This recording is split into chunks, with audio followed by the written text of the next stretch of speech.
An influx of people to South Africa's urban areas is threatening food security in cities.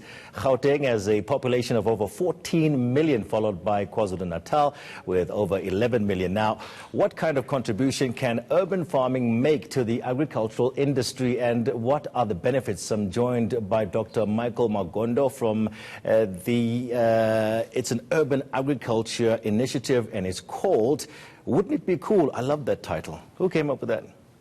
Well, Wouldn't It Be Cool is the name of our company, and working with a number of stakeholders, we have decided to intervene on the agricultural environment, and that's where the Urban Agriculture Initiative came around.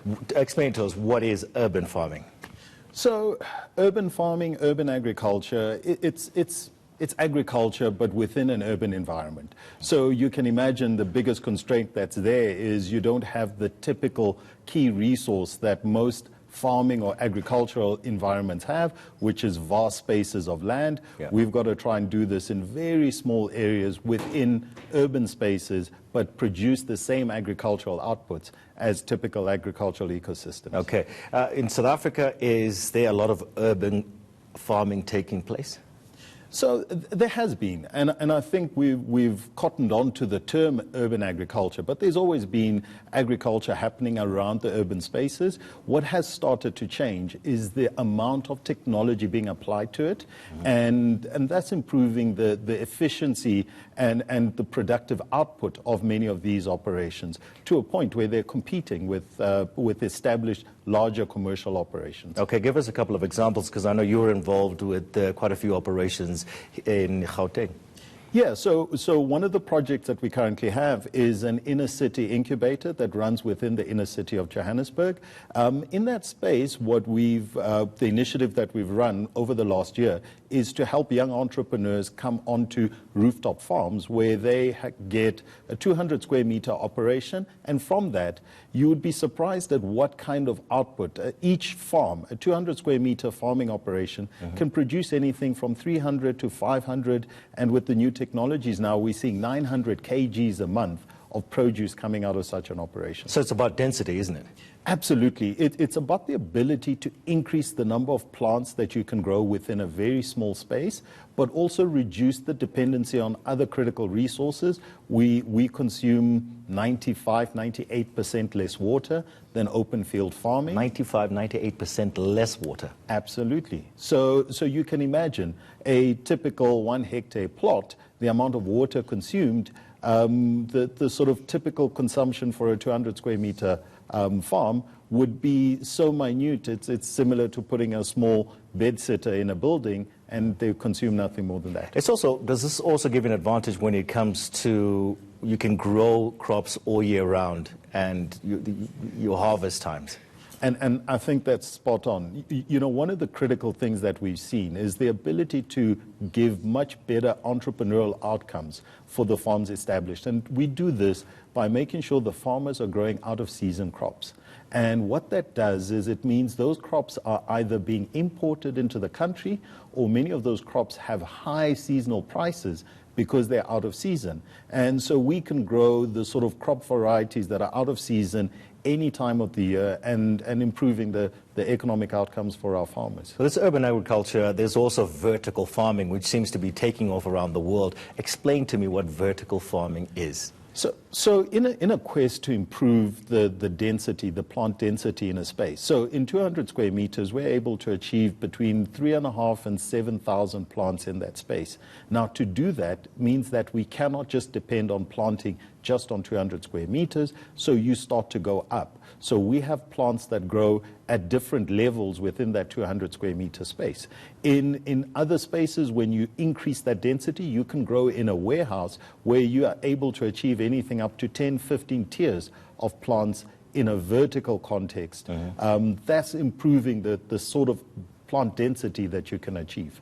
The economic viability of some of the projects you are involved in Johannesburg, are these entrepreneurs starting to make money from these small projects? Yeah, so our first cohort of farmers went on to farm around August, September last year.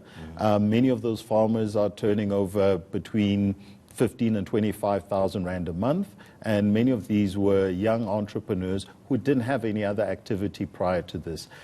Typical profitability of most of these farms is in the region of about 60 to 70%, if you exclude the direct wages that they take out of the business as well. And we've seen some really interesting results recently, where some of our farmers are able to get as much as 150 rand a kilo for herbs like basil. We've also got very high cash crops like hops, which we've successfully now been able to grow here in Gauteng, which opens up a whole new industry of high-value crops that these farmers can now switch to. Everyone's talking about organic foods, or we all want to go organic. We're tired of the fertilizers and so forth.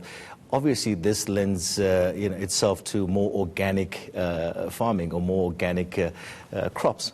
Well, and you touch on a very interesting topic. It's been a big topic for the last 10 years in hydroponic farming globally, because the one critical factor in certifying organic is that it must grow in soil. So the US has recently started recognizing hydroponically grown produce as organic. Locally, we're still holding on to the fact that it must be grown in soil to be certified as organic. So the produce we put out is usually branded as natural. We cannot yet brand it as organic, but these are engagements we're having with stakeholders because this is our way around the land issue. And you say this because some of your crops are grown in water only. So they are grown in water. The nutrients, we have some farmers who are doing worm farming, so they produce worm tea, which is a natural nutrient source that can be fed into the hydroponic systems. So the nutrient source is actually a natural organic nutrient source, but because there's no water, it's not certifiable. Okay, so we've got a population issue. By 2050, I think we'll add about 2 billion more people on planet Earth. Is this the solution, urban agriculture? Absolutely, and I don't think it's just about urban agriculture. It's about creating new value chains within the agricultural ecosystem. So we now have instances where farming happens on top of a residential building. Residents of that building are able to purchase produce directly from that farmer. What that means is you get produce much fresher, you get produce which is much healthier, hasn't had to be frozen for cooking every day, and you don't have to buy in bulk because you can get it every day. And it's cheaper because there are no transport costs and no land costs either. Absolutely, and I think that's the critical thing, because produce is grown close to where it's consumed. We have concepts where restaurants are now putting small farms within the restaurant to be able to offer their consumers the freshest produce that they can, and those farms are maintained by entrepreneurs coming off our program. Okay, you were telling me about a fish farming project in Johannesburg. Explain that to me. Yeah, so we've been running a pilot in a center for persons with disabilities called Kungwini in Pretoria, and we're testing out fish production. We've just commissioned our first fish farm. It's going up at the National School of Arts, and that farm will be looking at trying to roll out trout into some of the high-end restaurants around the Johannesburg space. And lastly, when it comes to vertical farming, the expenses, is this expensive to start? No, and I think this is one of the misconceptions that's up there. The technology has become easily accessible. We have worked with 3 or 4 suppliers who have been able to bring the cost of this to a point where each of the farmers is able to repay the capital for the farm within a 2-3 year period. So the costs have gone down significantly to make it accessible to smallholder farmers. Okay, very interesting stuff. Thank you so much for joining me. Dr. Michael Magondo from the Urban Agriculture Initiative is called Wouldn't It Be Cool? Thanks for coming through.